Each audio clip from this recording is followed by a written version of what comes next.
et capable de se dire tout entre nous, de faire qu'ensemble, qu'en famille, on peut se dire toutes les choses et que c'est pas utile d'aller ensuite les porter à l'extérieur pour essayer de s'identifier, alors que dans ce faisant, on divise et que c'est pas en se divisant qu'on peut assurer la cohésion de la majorité, c'est plutôt en s'unissant comme c'est proposé aujourd'hui. Vous avez entendu un ou deux parlementaires prononcer des propos que je trouve excessifs. Et je répète ce que je viens de vous dire, si on a des reproches ou des commentaires à faire, ça n'est pas devant la presse qu'il faut les faire, mais c'est entre nous, de façon à lever les ambiguïtés. Parce qu'il y a vraiment des ambiguïtés.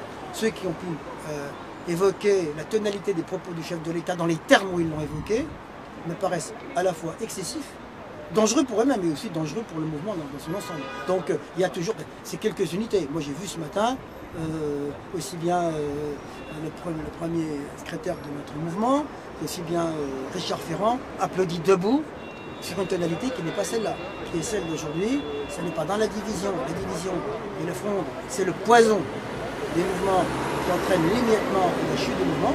D'autres partis l'ont payé avant nous, le payent encore aujourd'hui.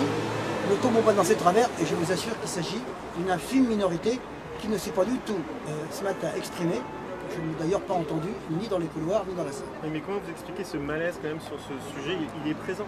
Non mais on sait bien que dans le mouvement, il y a des sensibilités différentes. Nous venons de la droite et de la gauche, avec nos sensibilités, ceux qui sont très pro-associatifs, ceux qui sont proches de certaines causes à côté, et qu'ils manifestent par là leur crainte, alors que je pense que tout à l'heure je vous disais, il ne faut pas avoir ni frilosité, ni fébrilité face au fait d'aborder des sujets que nous ne pouvons pas occulter parce qu'ils sont présents dans la société.